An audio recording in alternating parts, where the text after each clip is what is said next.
Hello students, welcome to my channel.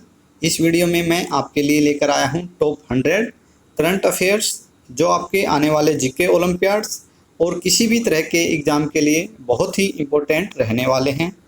इसमें मैं आपको एक ही क्वेश्चंस में 4 क्वेश्चंस को कवर कराऊंगा। मतलब हर ऑप्शन किसी न किसी क्वेश्चन का आंसर है, तो हम उसके बारे में जानेंगे, सीखेंगे। तो आपको क्वेश्चंस और उनके आंसर्स को अच्छे से समझना है, लर्न करना है। तो चलिए देखते हैं। Our first question, who is the prime minister of Nepal? Nepal के प्राइम मिनिस्टर कौन है? तो इसका करेक्ट आंसर हो जाएगा पुष्प कमल दहल प्रचंड। ये नेपाल के अभी लास्ट ईयर प्राइम मिनिस्टर बनाए गए थे।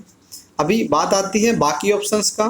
दिनेश गुणावर्धने ये कहाँ के प्राइम मिनिस्टर हैं? तो ये अपने जो पड़ोसी देश है श्रीलंका, वहाँ के प्राइम मिनिस्टर हैं। शेख हसीना ये भी अपना नेबरिंग कंट्री है बांग्लादेश, बांग्लादेश की प्राइम मिनिस्टर हैं। उसके बाद ली क्योंग ये कहाँ के प्राइम मिनिस्टर हैं? ये भी अपने पड़ोसी देश चाइना के प्राइम मिनिस्टर हैं। तो अपने जो पड़ोसी देश हैं, नेबरिंग कंट्रीज हैं, आपको उनके प्राइम मिनिस्टर, प्रेसिडेंट, करेंसी और कैपिटल्स को तो अच्छे से याद कर लेना है। Next question, who is the prime minister of England? England के प्राइम मिनिस्टर कौन हैं? तो आपको जो पावरफुल कंट्रीज़ हैं वर्ल्ड में, रिचेस्ट कंट्री हैं, उनका भी थोड़ा सा कैपिटल, प्राइम मिनिस्टर, प्रेसिडेंट देख लेना है। तो इसी वीडियो में आपका सब कुछ कवर हो जाएगा। ये वीडियो क्लास 4, 5 से लेकर 10 तक सभी क्लासेज के लिए बहुत ही इम्पोर्टेंट है, क्योंकि मैंने उन्हीं ओलंपियाड जो लास्ट ईयर ओलंपियाड हुए थे उन्हीं क्वेश्चंस के बेस पे सबका मिक्स करके इस वीडियो में बनाया है, ऑप्शंस में डाले हैं। तो सेकंड में प्राइम मिनिस्टर ऑफ इंग्लैंड, तो ऑप्शंस हैं आपके क्रिस हिप्किंस, लियो Varadkar, Edgar रिनकविस, Antonio Costa, Rishi Sunak. तो इंग्लैंड के प्राइम मिनिस्टर हो जाएंगे, अपने देश से इनका संबंध है, रिलेशन है, ऋषि सुनक। और जो इनकी वाइफ हैं वो भी इन्फोसिस के जो फाउंडर हैं उनकी बेटी हैं, वो भी इंडिया से ही रिलेटेड हैं। तो ये इंग्लैंड के प्राइम मिनिस्टर हैं। अब बात आती है बाकी लोग कहाँ के हैं। तो क्रिस हिप्किंस हैं, ये न्यूजीलैंड, जो ऑस्ट्रेलिया कॉन्टिनेंट का एक कंट्री है न्यूजीलैंड, वहाँ के प्राइम मिनिस्टर हैं। लियो वराडकर ये भी इंडिया से ही हैं, इनको आयरलैंड कंट्री में प्राइम मिनिस्टर, मतलब ये वहाँ इनके दादा परदादा आयरलैंड गए होंगे तो ये वहीं रहते हैं। तो जैसे जैसे बड़े हुए पॉलिटी में आए होंगे, राजनीति में, और इनको अब प्राइम मिनिस्टर बनाया गया है। उसके बाद है एडगर रिंकेविस, ये भी इंडिया के ही, मतलब इनका संबंध, दादा परदादा का संबंध इंडिया से है, तो इसलिए ये क्वेश्चन थोड़ा इम्पोर्टेंट हो जाता है। लातविया ये कंट्री है, लातविया, वहाँ के प्राइम मिनिस्टर हैं। उसके बाद एंटोनियो कोस्टा ये कहाँ के प्राइम मिनिस्टर हैं? ये हैं पुर्तगाल के, तो इनका संबंध भी भारत से ही है, मतलब इनके दादा परदादा ही कोई गया होगा उधर, तो मतलब बहुत साल रहते हो जाते हैं, लोग जाने लग जाते हैं, तो बाद में इसका इंटरेस्ट बना होगा पॉलिटिक्स में और ये आ गए होंगे। तो ये एंटोनियो कोस्टा पुर्तगाल जो जहाँ के क्रिस्टियानो रोनाल्डो हैं वहाँ के प्राइम मिनिस्टर हैं। Rishi Sunak England, Chris हिप्किंस New Zealand, लियो वराडकर आयरलैंड के प्राइम मिनिस्टर हैं, और एडगर रिंकेविस लातविया के प्राइम मिनिस्टर हैं। तो देखा आपने, 2 ही क्वेश्चन में हमने 8 क्वेश्चंस को कवर कर लिया। आगे देखिए, who is the prime minister of Qatar? Qatar के प्राइम मिनिस्टर कौन हैं? तो इनका नाम थोड़ा बड़ा होता है। जो अरब कंट्रीज़ हैं जहाँ ज़्यादा तेल निकलता है वहाँ राजा होता है, या फिर प्राइम मिनिस्टर ये होता है। बहुत पावरफुल हैं ये लोग, बहुत रुपए वाले हैं। तो इसका करेक्ट आंसर आपको याद रखना पड़ेगा इसके लास्ट नेम से, शेख मोहम्मद बिन अल रहमान अल थानी कतर के प्राइम मिनिस्टर हैं। ऐसा ही नाम शेख मोहम्मद नवाब अल अहमद अल बाबा, ये हैं कुवैत के प्राइम मिनिस्टर। तो अल बाबा के नाम से आप याद रख सकते हैं। अल बाबा कहाँ के प्राइम मिनिस्टर हैं? कुवैत के। अल थानी कहाँ के, मतलब लास्ट में आप ये देख लेंगे तो सारा नाम याद करने की ज़रूरत नहीं है। अल थानी कतर कंट्री के प्राइम मिनिस्टर हैं। उसके बाद जस्टिन ट्रूडो की बारी आती है, ये हैं कनाडा। अभी ये G20 शिखर सम्मेलन में इंडिया में आए थे, दिल्ली में इनका प्लेन खराब हो गया था तो 4-5 दिन इधर ही रहे थे ये। तो कनाडा के ये प्राइम मिनिस्टर हैं जस्टिन ट्रूडो। और लीला डी सिल्वा ये हैं ब्राज़ील, जहाँ के फेमस फुटबॉल प्लेयर हैं नेमार रोनाल्डिनो, तो ये ब्राज़ील के प्राइम मिनिस्टर हैं लूला डी सिल्वा। तो चारों आपके लिए हो गया। अल्थानी कतर, अलबाबा कुवैत, जस्टिन ट्रूडो कनाडा और लूला डी सिल्वा ब्राज़ील। उसके बाद नेक्स्ट क्वेश्चन है who is the president of Sri Lanka. तो हम पड़ोसी देशों के प्रेसिडेंट के बारे में भी जानेंगे। तो श्रीलंका के प्रेसिडेंट हैं रानिल विक्रमसिंघे, रानिल विक्रमसिंघे। अब द्रौपदी मुर्मू का तो आपको पता होगा, ये इंडिया की प्राइम मिनिस्टर हैं, इंडिया। मोहम्मद शाहबुद्दीन चप्पू, चप्पू ये कहाँ के हैं, ये बांग्लादेश के प्राइम मिनिस्टर हैं। बांग्लादेश के प्रेसिडेंट है। प्राइम मिनिस्टर तो उनकी शेख हसीना है, हमने ऊपर भी पढ़ा था। बांग्लादेश जो अपना एक पड़ोसी देश है। कैपिटल इसकी ढाका है और करेंसी टका है। उसके बाद रामचंद्र पौडेल, रामचंद्र पौडेल रामचंद्र पौडेल ये नेपाल के प्रेसिडेंट है। तो आपको अपने नेबर कंट्री के बारे में तो पता ही होना चाहिए, क्योंकि लास्ट ईयर भी ओलंपियाड में बहुत सारे ऐसे ही क्वेश्चंस पूछे गए थे। उसके बाद थोड़े पावरफुल कंट्री के बारे में जानेंगे, उनके प्रेसिडेंट कौन हैं। तो इसमें है चाइना, चाइना के प्रेसिडेंट हैं शी जिनपिंग, शी जिनपिंग। उसके बाद निकोलस क्रिस्टोलोडस अभी अभी बनाए गए थे, ये करंट के हैं बिल्कुल ही, मतलब जून जुलाई अगस्त में ही इनका हुआ था। ये साइप्रस के प्रेसिडेंट हैं, साइप्रस एक कंट्री है। व्लादिमीर पुतिन, आपको तो इनके बारे में पता ही होगा, पूरा रशियन यूक्रेन वॉर इनकी वजह से चल रहा है। ये रसिया के प्रेसिडेंट हैं, रसिया। रूस के प्रेसिडेंट व्लादिमीर पुतिन। उसके बाद है सिरिल रामाफोसा, सिरिल रामाफोसा ये हैं साउथ अफ्रीका के president. Cyril Ramaphosa south Africa के प्रेसिडेंट हैं। ये भी अभी G20 में इधर आए थे अपने देश भारत में। G20 जो 2023 में हुआ है वो भारत में हुआ था, उसकी मेज़बानी होस्टिंग भारत ने की थी। तो सिरिल रामाफोसा साउथ अफ्रीका के प्रेसिडेंट हैं। उसके बाद है थर्मन संगनारत्नम, ये सिंगापुर के, अभी ये इनका भी संबंध इंडिया से ही है। सिंगापुर में गए थे कुछ साल पहले, अब ये उधर प्रेसिडेंट बन गए हैं। उसके बाद लास्ट ऑप्शन बहुत इंपॉर्टेंट है, जो बाइडेन। जो बाइडेन ये हैं USA के प्रेसिडेंट। तो हो सकता है अब की बार आपसे इन सभी में से, मतलब ये सारे मोस्ट इम्पोर्टेंट हैं, आपको सबका अच्छे से लर्न करना है। इनमें से कोई ना कोई आपके ओलंपियाड में ज़रूर मिलेगा आपको। जो बाइडेन हो गए USA के। उसके बाद बारी आती है, थोड़े से आपको चीफ मिनिस्टर भी लर्न करने होंगे अपने कंट्री के, स्टेट्स के। तो इसमें जैसे कि आप देख रहे हैं, फर्स्ट में who is the newly elected chief minister of Maharashtra. Maharashtra का चीफ मिनिस्टर एकनाथ शिंदे। भूपेंद्र भाई पटेल ये हैं गुजरात के चीफ मिनिस्टर। तो आपको सभी ऑप्शंस को अच्छे से लर्न करना है। मानिक शाह अभी इलेक्शन हुए थे ये, तो ये मणिपुर में इनको CM चुना है जनता ने। और सिद्धरमैया भी अभी इसी साल कर्नाटक स्टेट के CM बनाए गए हैं नहीं, जीते हैं चुनाव। तो हम ऐसे नहीं बोल सकते सेलेक्टेड, ये इलेक्टेड हैं। ओके, तो सिद्धरमैया हो गए कर्नाटक, मानिक शाह मणिपुर, भूपेंद्र भाई पटेल गुजरात और एकनाथ शिंदे महाराष्ट्र के CM हैं। उसके बाद आगे देखिए, हिमाचल प्रदेश के CM कौन हैं। तो सुखविंदर सिंह सुक्खू हिमाचल प्रदेश के CM हैं। MK स्टालिन की बात करें तो ये तमिलनाडु के CM हैं, तमिलनाडु के CM MK स्टालिन।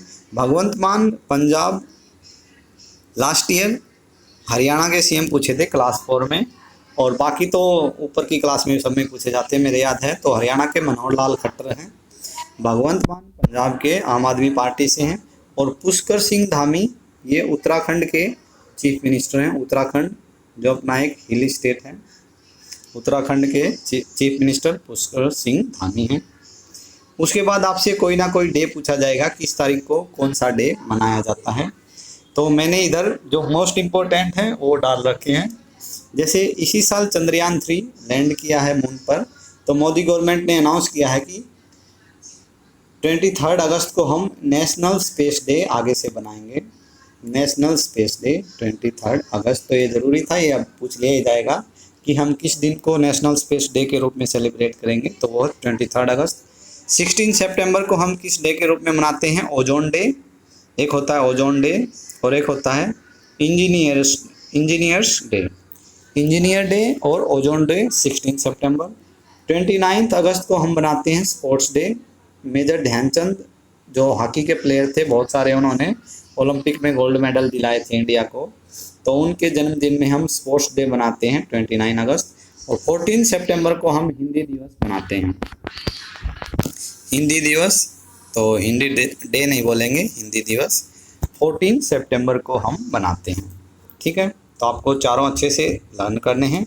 वीडियो को आपको एक बार देखने से काम नहीं चलेगा, कम से कम 3-4 बार देखिए वीडियो को, तभी आपके इन लोगों के नाम ध्यान में रहेंगे। और जो मतलब prime minister, president, chief minister हैं, बार बार सुनेंगे, एक बार में देखेंगे तो आपको लर्न हो जाएगा।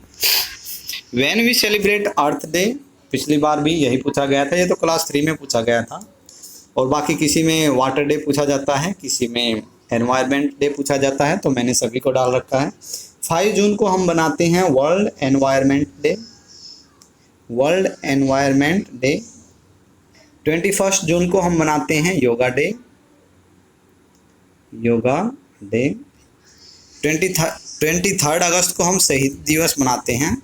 शहीद दिवस, तो मेन बात इधर 22 मार्च की थी, वर्ल्ड वाटर डे मनाते हैं 22 मार्च को, वाटर डे। तो इनमें से कोई ना कोई एक पूछा ही जाता है। और 22 अप्रैल को हम मनाते हैं अर्थ डे, जो क्वेश्चन था अपना। 22 अप्रैल को हम मनाते हैं अर्थ डे। तो इनमें से कोई ना कोई आपके एग्जाम में जरूर आपको देखने को मिल जाएगा। Next question, how many Padma Vibhushan award were distributed on 26 जनवरी। हर 26 जनवरी को प्रेसिडेंट गिने चुने लोगों को जो अपने देश के लिए अच्छा काम करते हैं उनको पद्म श्री देते हैं, पद्म भूषण देते हैं। पद्म विभूषण सबसे बड़ा होता है भारत रत्न के बाद, फिर होता है उससे छोटा पद्म भूषण, फिर होता है पद्म श्री।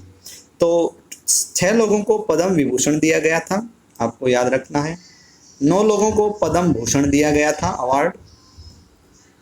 91 लोगों को पद्म श्री दिया गया था, प्रेसिडेंट, इंडिया का प्रेसिडेंट देता है ये 26 रिपब्लिक डे के। और 11 बच्चों को वीरता पुरस्कार दिया गया था, ब्रेवरी अवार्ड। ये ब्रेवरी अवार्ड 11 बच्चों को दिया गया था, जो बच्चे अपने मतलब 18 ईयर से छोटे थे, जिन्होंने किसी को बचाया होगा या कहीं कुछ अच्छा काम किया होगा, तो राष्ट्रीय वीरता पुरस्कार ये इनको मिला था 11 बच्चों को। ठीक है, याद रखना आपको अच्छे से। उसके बाद फिल्म की बारी आती है, कौन सी फिल्म को कौन सा अवार्ड मिला, तो ये भी बहुत ज़रूरी है। तो 69 फिल्म फेयर अवार्ड अभी मिले थे, मतलब अपने देश में हर साल दिए जाते हैं ये। तो कौन सी फिल्म बेस्ट फिल्म रही थी, तो इसमें बेस्ट फिल्म रही थी RRR। इसको 69 नेशनल फिल्म फेयर अवार्ड में फिल्म ऑफ द ईयर चुना गया है RRR को। इसको दादा साहेब फाल्के पुरस्कार भी मिला था, है ना। RRR को बेस्ट फिल्म चुना गया।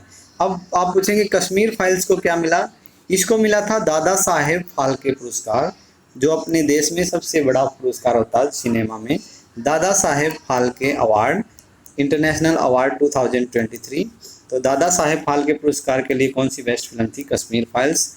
और गंगूबाई काठिया अवार्ड, इसको लास्ट ईयर मिला था 68th best Filmfare award, Gangubai Kathia award. तो आपको ये याद रखने की जरूरत नहीं, इन दोनों में से पूछ लेंगे। इसको ये दादा साहेब फाल्के पुरस्कार में बेस्ट फिल्म था, और ये था 69 फिल्म फेयर अवार्ड में बेस्ट फिल्म। ठीक है, उसके बाद है कोई एक बेस्ट एक्टर चुना जाता है और बेस्ट एक्ट्रेस चुनी जाती है, तो आपको दोनों को याद करना है। तो चारों एक्टर हैं ये, इनको कुछ ना कुछ मिला है, तो मैं आपको बताऊंगा। Ranveer Kapoor, 69 national film fair award की बात है, तो रणवीर कपूर को यहाँ कुछ नहीं मिला था, इनको मिला था दादा साहेब फाल्के पुरस्कार में, दादा साहेब फाल्के इंटरनेशनल अवार्ड्स में बेस्ट एक्टर का अवार्ड इनको तब मिला था। ठीक है। अल्लू अर्जुन को मिला है 69th फिल्म फेयर अवार्ड इनकी फिल्म पुष्पा के लिए। ओके, इनको last year 68th film fair award मिला था। विल स्मिथ, ये एक बॉलीवुड नहीं हॉलीवुड एक्टर हैं जिनको ऑस्कर अवार्ड इस मतलब दुनिया में सबसे बड़ा अवार्ड है फिल्म फेयर के लिए, फिल्मों के लिए, सिनेमा के लिए। ठीक है, तो सिनेमा में सबसे बेस्ट एक्टर का अवार्ड मिला है विल स्मिथ को। ऑस्कर आज तक हमारे बहुत कम एक्टर को मिला है, मेरे ख्याल से मिला ही नहीं है किसी।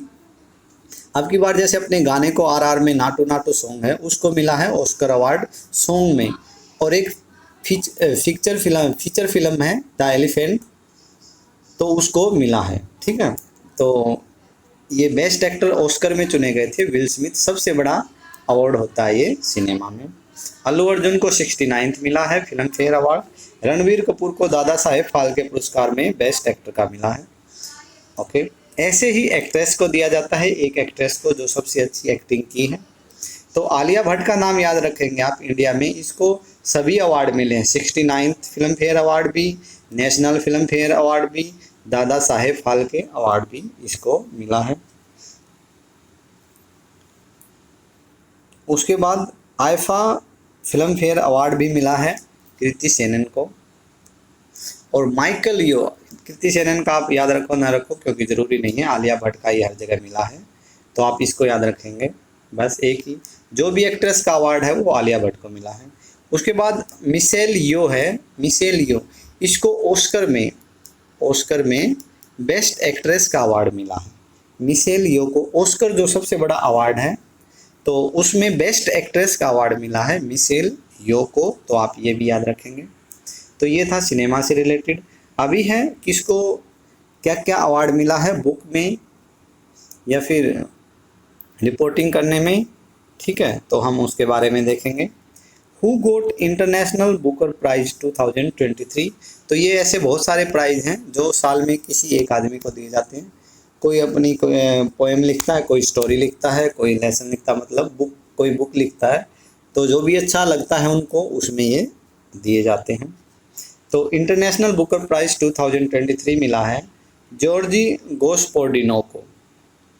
ये पिछली लास्ट ईयर क्लास 5 में भी आया था इंटरनेशनल बुकर प्राइज़, और क्लास 8 में भी आया था बिल्कुल ऐसे का ऐसे। उसमें 2022 का पूछा था, अब की बार 2023 का पूछेंगे। तो ये मिला है जॉर्जी गोस्पोर्डिनो को। ठीक है, उसके बाद जो नेक्स्ट आप देख रहे हैं ये इसको मिला है बुकर पुरस्कार, बुकर प्राइज 2023। ये है international Booker prize, international Georgi Gospodinov, और बुकर प्राइज 2023 ये मिला है सेहान करुणातिल का। दोनों अलग हैं, वो इंटरनेशनल बुकर प्राइज हैं, ये बुकर प्राइज है, तो ये मिला है सेहान करुणातिल का को। अब आप पूछेंगे न्यूयॉर्क टाइम को क्या मिला है, तो इसको मिला है पुलतिजर अवार्ड। क्या मिला है? पुलतिजर अवार्ड। बेस्ट रिपोर्टिंग करने के लिए ये अवार्ड दिया जाता है, पुलतिजर अवार्ड 2023। न्यूयॉर्क टाइम्स जो ये कंपनी है शायद रिपोर्टिंग है, उसको ये अवार्ड दिया गया है, पुलतिजर अवार्ड 2023। और उसके बाद नेक्स्ट ऑप्शन है एंजेला मार्केल। ये एंजेला मार्केल क्या है? जर्मनी की चांसलर थी। इसको मिला है UNESCO peace award. UNESCO peace award, UNESCO हर साल किसी ना किसी जेंट्स या मेल या फीमेल को पीस अवार्ड देती है, मतलब इसने वर्ल्ड में शांति रखने के लिए, मतलब लोगों को आपस में नहीं लड़ने के लिए प्रेरित किया है, जिससे इसको यूनेस्को पीस अवार्ड मिला है 2023। इसको जर्मनी का सबसे बड़ा अवार्ड है, जैसे इंडिया में सबसे बड़ा अवार्ड है भारत रत्न, जो लास्ट टाइम सचिन तेंदुलकर को मिला था, तो इसमें जर्मनी का इसको मिला है। ये चांसलर थी उधर की। जर्मनी में सबसे बड़ा, जैसे इंडिया में प्राइम मिनिस्टर होता है वैसे ही जर्मनी में चांसलर होता है, उसको ये अवार्ड दिया गया था, जिसको बोला जाता है order of merit. Order of merit भी मिला है एंजेला मर्केल को, और यूनेस्को पीस अवार्ड भी मिला है। ठीक है, तो आपको चारों का अच्छे से देखना है, लर्न करना है। उसके बाद आपसे पूछा हु गोट रेमन मैग्सेसे पुरस्कार, जो अच्छी रिपोर्टिंग करता है। हमारे भारत में भी एक रवीश कुमार जो रिपोर्टर हैं, उनको न्यूज़ एडिटर हैं, उनको मिला था ये, जो मतलब बेस्ट रिपोर्टिंग करता है उसको मिलता है। तो रेमन मैग्सेसे पुरस्कार 2023 में चारों को मिला है, इन चारों को। तो आप चारों में से किसी एक का नाम याद रख सकते हैं, रवि कैनन, इसका नाम याद रख सकते हैं, क्योंकि जब भी आपसे पूछा जाएगा ऑप्शन में चारों का नाम मिलेगा। ठीक है, तो चारों को आप ऐसे रख सकते हैं, याद रख सकते हैं। उसके बाद सरस्वती सम्मान हर साल किसी ना किसी राइटर को ये मिलता है। तो 2022 के अभी मिले हैं। तो ये कौन से थे? क्लास 6 या 7 में पूछा गया था कि अब की बार कौन से सरस्वती सम्मान दिए गए हैं। तो लास्ट टाइम 31 थे, अब की बार 32 है।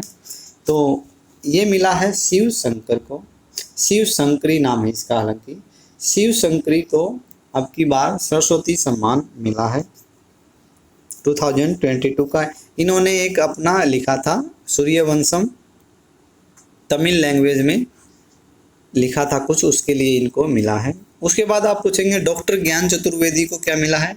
इनको मिला है ज्ञानपीठ, क्या मिला है? व्यास सम्मान, व्यास सम्मान, इंग्लिश में ऐसे ही पूछा जाता है, हु गोट व्यास सम्मान 2022। तो इनको भी व्यास सम्मान 2022 मिला है डॉक्टर ज्ञान चतुर्वेदी को। उसके बाद डॉक्टर माधव हाडा को मिला है 32 बिहारी सम्मान। बिहारी ये देते हैं, एक बिरला फाउंडेशन है, के बिरला फाउंडेशन, वो सब ये अवार्ड्स देते हैं। तो बिहारी सम्मान 32 इनको मिला है। और लास्ट ऑप्शन आप देख रहे होंगे कुमार मंगलम बिरला, इनको क्या मिला है? इनको मिला है business leader of the decade award. तो आपको पता है महिंद्रा जो कंपनी है, महिंद्रा एंड महिंद्रा, तो उसके ये मतलब ओनर हैं, तो बिजनेस करते हैं ये, तो इनको business leader of the decade का अवार्ड मिला है।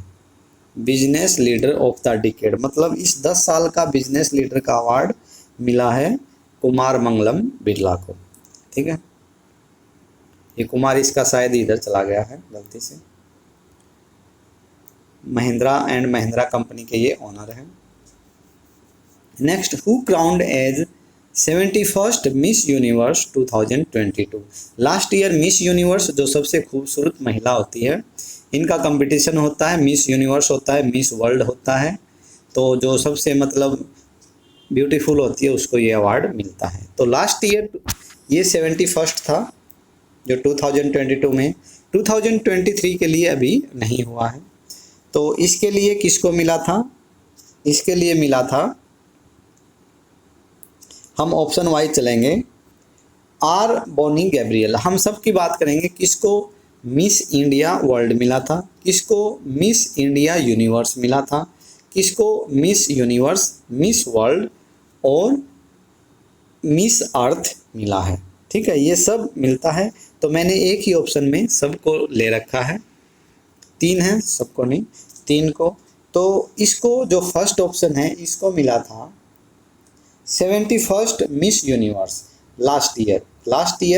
कई बार लास्ट ईयर का भी पूछ लेते हैं ना, ये नहीं पूछेंगे। आर बॉनी गैब्रियल का मेरे ख्याल से नहीं पूछा जाएगा क्योंकि इसको लास्ट ईयर मिला था। मिस वर्ल्ड सरगम कौशल इसको मिसेज मतलब मैरिड जो फीमेल्स होती हैं उनका कंपटीशन है ये मिसेज वर्ल्ड 2022। इनको ये अवार्ड मिला था लास्ट ईयर, सबसे खूबसूरत शादीशुदा महिला मिसेज वर्ल्ड 2022 थी। सीनी सदानंद सेठी, इसको मिला है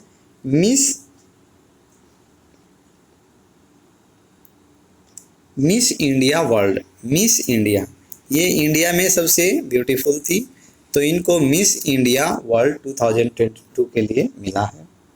ठीक है, उसके बाद हम देखेंगे next question, who crowned as Miss Earth. एक मिस अर्थ होता है, मिस इंडिया होता है, तो आपको अच्छे से समझना है इनको और याद करना है।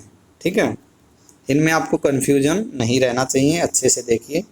तो इसमें नंदिनी गुप्ता को मिला था Miss World 2022, Miss World 2022। Karolina बायलेव्स्का,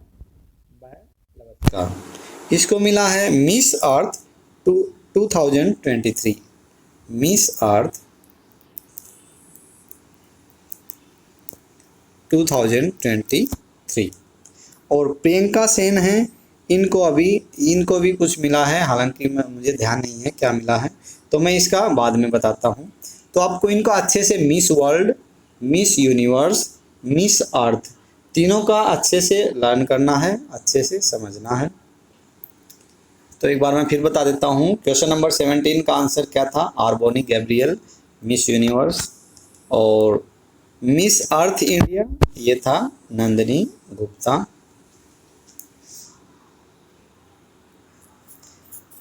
और ये हैं जो प्रियंका सेन, इनको मिला है मिस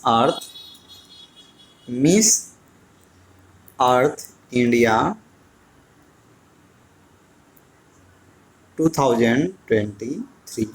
अब जहाँ भी इंडिया आ गया उसका मतलब है कि वो मिस वर्ल्ड के लिए जाएगी। मिस वर्ल्ड इंडिया या मिस इंडिया वर्ल्ड लिखा है तो जो भी सिलेक्टेड हुई है वो मिस वर्ल्ड के लिए जाएगी, जो वर्ल्ड में जाएगी मतलब।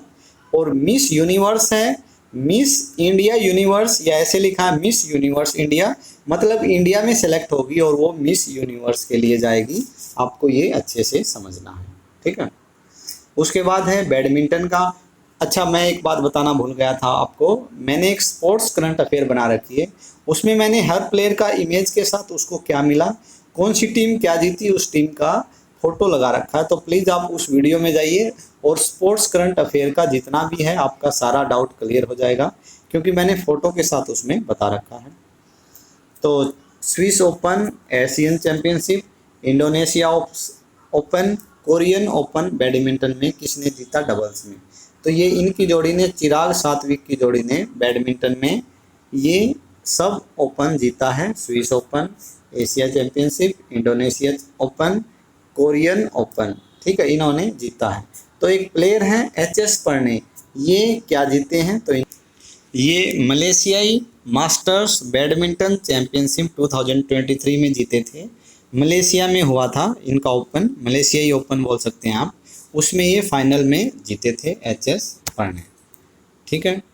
Next question. अच्छा, नेक्स्ट में क्या है? सूर्य कुमार यादव, इन्होंने आईसीसी ने, ये क्रिकेटर हैं, आईसीसी ने इनको बेस्ट टी20 क्रिकेटर के नाम से मतलब बेस्ट टी20 क्रिकेटर का अवार्ड दिया है। सूर्य कुमार यादव बेस्ट टी20 क्रिकेटर, ठीक है। तो स्पोर्ट्स का, क्रिकेट का है, फुटबॉल का है, हॉकी का है, इन सब का मैंने करंट अफेयर का वीडियो बनाया है, आप उस वीडियो में जाके देखिए, आपको पिक्चर के साथ सब कुछ अच्छे से क्लियर हो जाएगा। नेक्स्ट है, who got highest civilian award of Australia?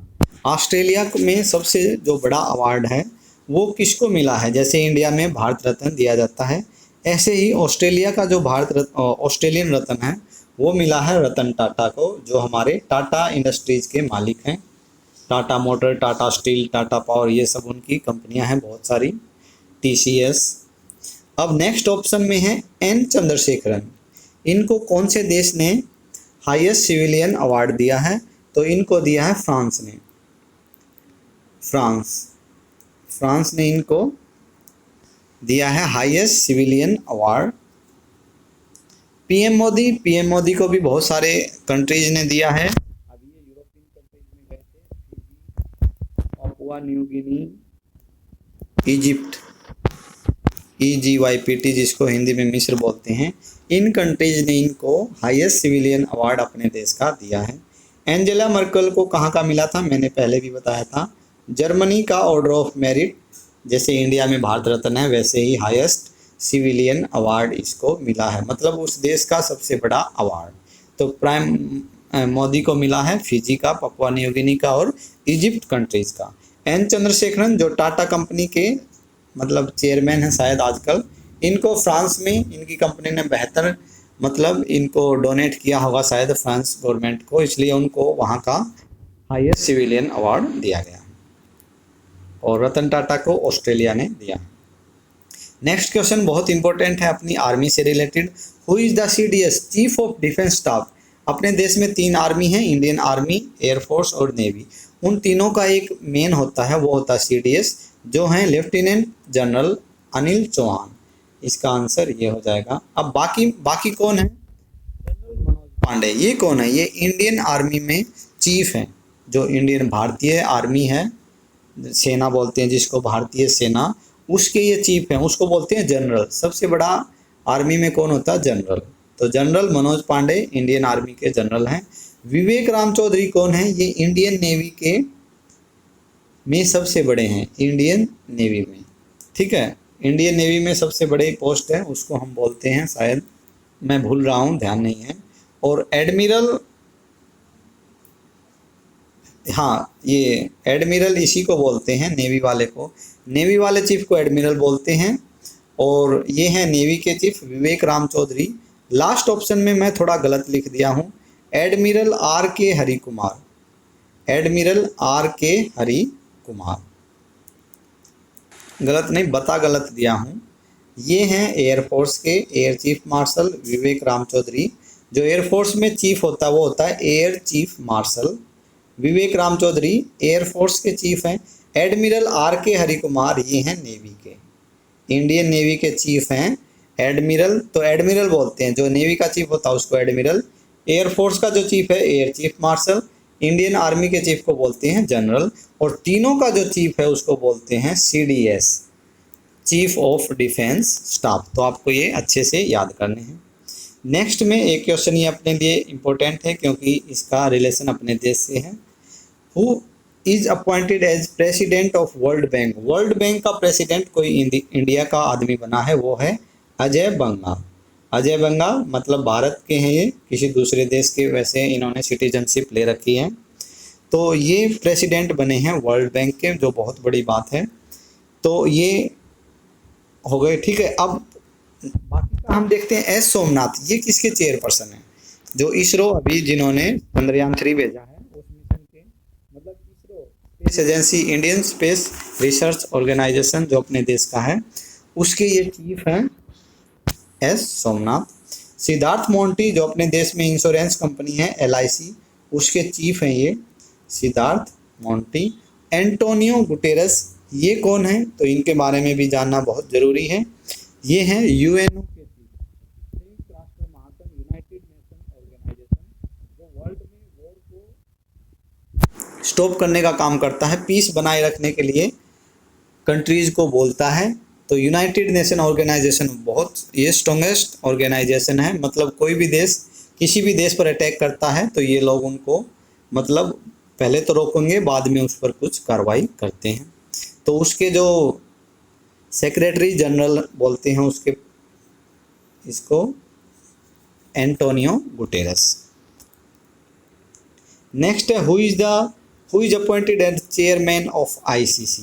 ICC के चेयरमैन कौन है? तो ICC जो इंटरनेशनल क्रिकेट काउंसिल जिसको बोला जाता है, इंटरनेशनल क्रिकेट काउंसिल, जो भी क्रिकेट के मैच होंगे उन सबको वर्ल्ड में एक दूसरे कंट्री से सीरीज कराना, वर्ल्ड कप कराना, इसका काम होता है। जैसे फीफा का काम है फुटबॉल के इवेंट्स को अरेंज कराना, ऐसे ही ICC का काम है क्रिकेट के इवेंट्स को ऑर्गेनाइज कराना। तो ICC के जो चेयरमैन हैं वो हैं Greg Barclay, option C Greg Barclay. अब दिलीप टर्की की बात करेंगे तो ये इंडियन हॉकी के ये चेयरमैन हैं, इंडियन हॉकी, जो मतलब इंडिया हॉकी का चेयरमैन कौन है, मेन जो लीडर, वो है दिलीप टर्की। रोजर बिनी जो भारतीय क्रिकेट का बोर्ड है BCCI जिसको बोलते हैं, board of cricket control of India, BCCI के चेयरमैन हैं रोजर बिनी। ICC मतलब BCCI भारत के क्रिकेट को देखती है, ICCI वर्ल्ड में क्रिकेट को देखती है, ग्रेग बार्कले। मनोज सोनी किसके चेयरमैन हैं? ये हैं UPSC के, UPSC जो IAS IPS का एग्ज़ाम लेती है उनके ये चेयरमैन हैं मनोज सोनी। फीफा का मैं बताना भूल गया इधर, फीफा का भी ज़रूरी है, जो मतलब फुटबॉल के इवेंट्स को ऑर्गेनाइज कराता है। तो उसके चेयरमैन हैं Gianni Infantino, Gianni Infantino, Gianni Infantino, आप जीआई के नाम से याद रख सकते हैं। फीफा के जो चेयरमैन हैं वो हैं Gianni Infantino. Okay, next question है who where was the G7 summit held in 2023? G7 23 कहाँ हुई थी? ये जापान में हुई थी। इंडिया में क्या हुआ था? इंडिया में G20 समिट हुआ था अभी 8, 9, 10 सितंबर को था।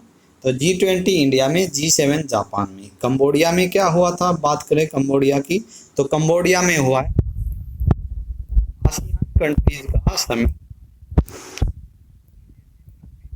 ग्रुप है आसियान, उसका समिट हुआ है कंबोडिया में। लिथुआनिया में क्या हुआ है? नाटो, नाटो 2023 का जो समिट हुआ है वो हुआ है लिथुआनिया में। ये क्वेश्चन ये क्लास 5 में या 6 में पूछा गया था लास्ट ईयर ओलंपियाड में, तो आपको अच्छे से लर्न करना है। ये क्लास 4 से क्लास 10 तक ये वीडियो बहुत ही इंपॉर्टेंट है।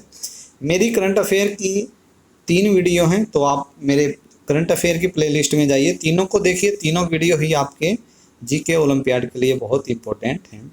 तो लिथुआनिया, नाटो का फुल फॉर्म क्या है? North Atlantic Treaty Organisation. तो उसका जो समिट हुआ है वो हुआ है लिथुआनिया में। जो अटलांटिक ओशियन है उनके आसपास जो कंट्रीज हैं उनका एक ग्रुप है नाटो। तो उसका जो शिखर सम्मेलन समिट हुआ है, समिट मीटिंग, वो हुआ लिथुआनिया में। आगे देखिए, उसके बाद बात आती है ब्रिक्स। ब्रिक्स का कहाँ हुआ है? ब्रिक्स में 5 कंट्रीज है, ब्राज़ील, रसिया, इंडिया, चाइना, साउथ अफ्रीका। तो अभी अभी हुआ है ये साउथ अफ्रीका में। G20 से पहले हुआ था, मोदी जी गए थे साउथ अफ्रीका में, साउथ अफ्रीका। उसके बाद यूएई में क्या हुआ है? बात करेंगे यूएई की, तो वहाँ यूएन क्लाइमेट चेंज समिट हुआ है। यूएन क्लाइमेट चेंज समिट मतलब हर साल जो क्लाइमेट चेंज हो रहा है उसके ऊपर यूएन, यूनाइटेड नेशंस ने एक समिट किया कि कैसे हम हर साल बढ़ती गर्मी को रोकने के लिए क्या करना चाहिए, हमें पेड़ लगाने चाहिए, क्या करना चाहिए, इन सब बातों वहाँ हुई हैं। फिजी की बात करें तो 14 सितंबर में अपने देश में हिंदी दिवस मनाया जाता है, तो वर्ल्ड हिंदी समिट हुई थी उधर। वर्ल्ड हिंदी समिट मतलब सभी विश्व के देशों ने हिंदी को कैसे बढ़ावा दे, कैसे हम हिंदी में बोलें, बात करें, ये सब मतलब समिट हुई थी, वो हुई थी फिजी में हिंदी समिट। और इंडिया में नेक्स्ट क्वाड शिखर सम्मेलन होगा। इंडिया का दोबारा नाम आया है QUAD। क्वाड कुछ देशों का ग्रुप है, मैं बता देता हूँ आपको क्वाड में कौन कौन सा कंट्री आता है। South Korea, 25, Japan, India, USA और ऑस्ट्रेलिया। ये 2024 में होगा क्वाड। 2024 में क्वाड QUAD, इसमें आता है जापान, इंडिया, USA और ऑस्ट्रेलिया, 4 कंट्रीज आते हैं। जापान में 2023 में इसका समिट हुआ है, ये भी पूछा जा सकता है। जापान में क्वाड कंट्रीज का जो समिट हुआ है वो हुआ है जापान में 2023 का। 24 का होगा इंडिया में।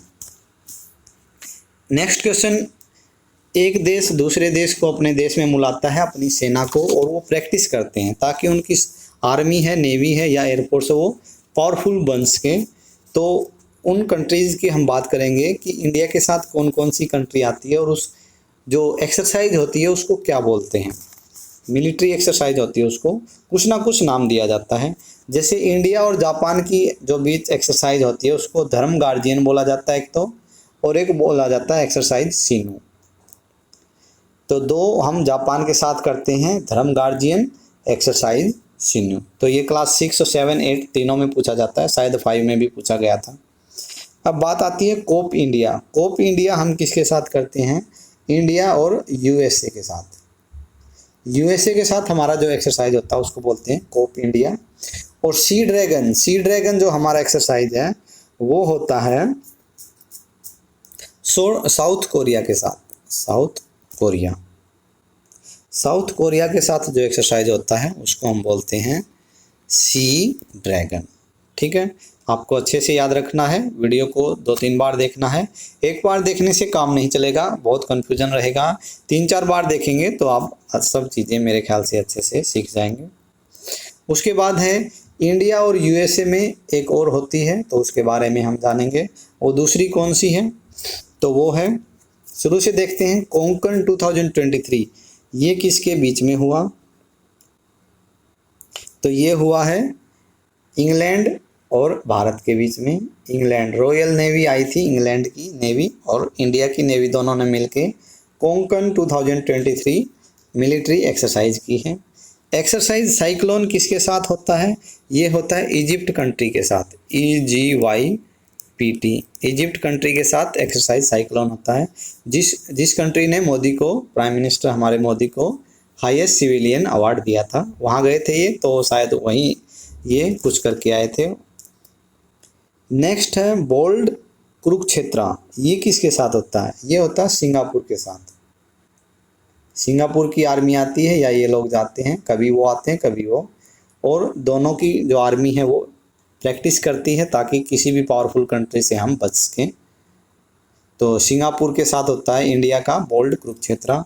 अल मोहम्मद अल हिंदी ये होता है सऊदी अरेबिया के साथ, सऊदी अरेबिया के साथ। अल मोहम्मद अल हिंदी सऊदी अरेबिया के साथ अपना मिलिट्री एक्सरसाइज है। और लास्ट में है मालाबार एक्सरसाइज, ये होता है इंडिया और यूएसए का, India and USA Malabar exercise. एक एक्सरसाइज और है वो मैं बता देता हूँ, इंद्रा मिलिट्री एक्सरसाइज किसके साथ होती है, तो ये रसिया के साथ होती है इंडिया की, ये भी याद करना जरूरी था क्योंकि रसिया भी एक पावरफुल कंट्री है। तो इंद्र एक्सरसाइज इंडिया और रसिया के साथ। तो ये कुछ एक्सरसाइज थी, आपके लिए बहुत ही इंपॉर्टेंट है क्योंकि हर बार आते हैं, मैंने ये क्वेश्चंस ओलंपियाड से देखकर ही बनाए हैं। तो नेक्स्ट है, who is appointed as brand ambassador of ICC ODI world cup. अभी इंडिया में अक्टूबर में क्रिकेट वर्ल्ड कप होने जा रहा है, तो इसके लिए ब्रांड एम्बेसडर बनाया है शाहरुख खान को। कोई भी कंपनी होती है अपना कुछ ना कुछ ब्रांड एम्बेसडर वो बनाती है। सचिन तेंदुलकर को किसने बनाया है, इलेक्शन कमीशन ऑफ इंडिया ने, मतलब ज़्यादा से ज़्यादा लोग वोट करें, यंग जो पीपल है जनरेशन है वो वोट करे, उसके लिए सचिन तेंदुलकर को बनाया गया है। इलेक्शन कमीशन ऑफ इंडिया ने सचिन तेंदुलकर को अपना ब्रांड एम्बेसडर बनाया है। गुच्ची कंपनी आपने सुनी होगी, जो बहुत महंगे महंगे कपड़े बनाती है, ये जो भी बनाती है लेडीज़ का ही बनाती है शायद, गुच्ची, इसको आलिया भट्ट ने इसको बनाया है। ठीक है। और सूर्य कुमार यादव को जियो सिनेमा, आजकल आप हर मोबाइल में मेरे ख्याल से दिखने को मिल रहा है, सारे ब्रॉडकास्टिंग को ये लोग ले रहे हैं, जियो सिनेमा वाले। जो भी कुछ होता है इवेंट उसको ये अपने जियो सिनेमा में दिखाते हैं, तो उसके ब्रांड एम्बेसडर बने हैं सूर्य कुमार यादव, जो क्रिकेटर हैं जिनको ICC T20 बेस्ट क्रिकेटर का अवार्ड मिला था। उसके बाद है, विदेशों में कई बार भारत के लोग फंस जाते हैं, उनको लाने के लिए PM मोदी जी द्वारा या भारत की गवर्नमेंट द्वारा क्या ऑपरेशन चलाया जाता है। तो हम यहाँ पर बहुत सारे ऑपरेशन हैं, हम उनके बारे में जानेंगे कि कौन सा ऑपरेशन किसको लाने के लिए चलाया गया था। पहला है ऑपरेशन कावेरी। कावेरी का रिलेशन बहुत ये मतलब ताज़ा है, सूडान में क्या हो गया था, वहाँ लड़ाई हो गई थी, युद्ध हो गया था, तो वहाँ जो इंडियन थे उन्होंने रिक्वेस्ट की इंडियन गवर्नमेंट से कि हमें बचा लो, तो वहाँ हमारी सरकार ने जहाज़ भेजे थे, उनको बचाने के लिए ऑपरेशन कावेरी चलाया गया था। ऑपरेशन दोस्त किसके लिए चलाया गया, 3-4 महीने पहले तुर्की बोलते हैं जिसको हिंदी में तुर्की बोलते हैं, यहाँ भूकंप आ गया था, तो बहुत सारे लोग दब गए थे, उनको बचाने के लिए हमारी आर्मी गई थी, लोगों को निकालने के लिए भूकंप से, बिल्डिंगों से, तो वहाँ उस ऑपरेशन को नाम दिया था ऑपरेशन दोस्त।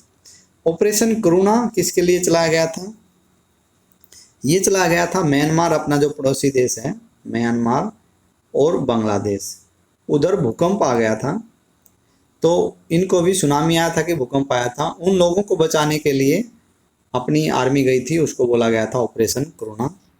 ऑपरेशन गंगा किसके लिए चलाया गया था,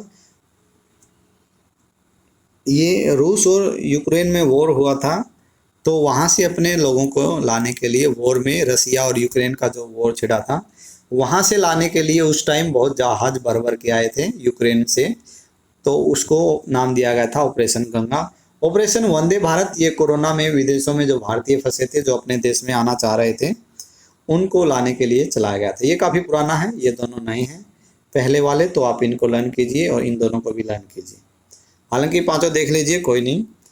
कावेरी सूडान से रिलेटेड है, दोस्त टर्की से, गंगा वॉर, करुणा म्यांमार बांग्लादेश, और वंदे भारत कोरोना से रिलेटेड है। ठीक है, लास्ट क्वेश्चन इस वीडियो का और आपके ओलंपियाड का भी।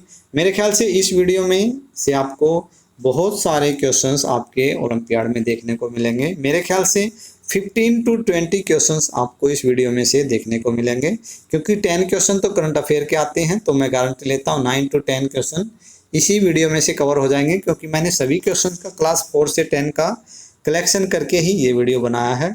और बाकी जो स्टैटिक जीके पूछी जाती है उसमें से भी आपको ऐसे क्वेश्चन देखने को मिलेंगे।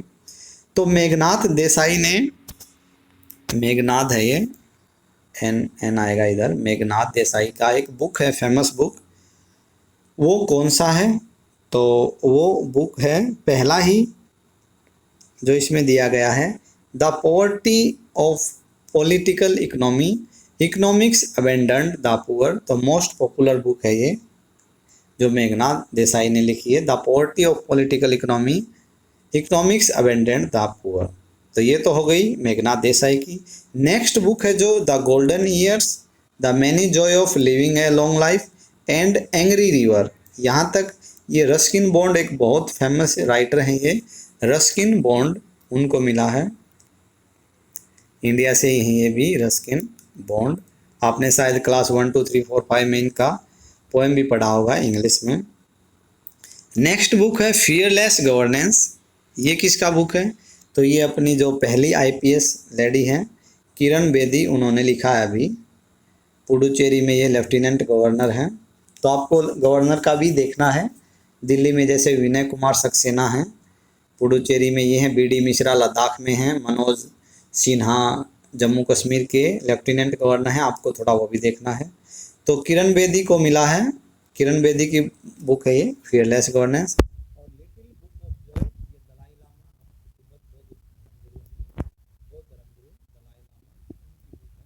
The little Joy of book. तो स्टूडेंट्स ये थे मोस्ट इम्पोर्टेंट, मेरे ख्याल से हम 100 क्वेश्चंस को कवर कर लिए हैं।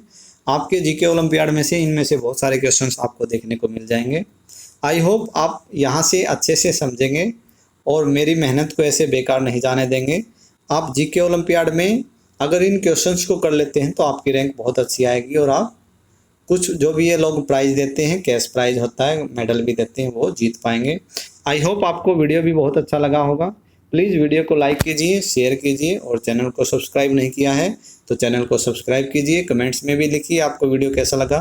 Thanks for watching this video.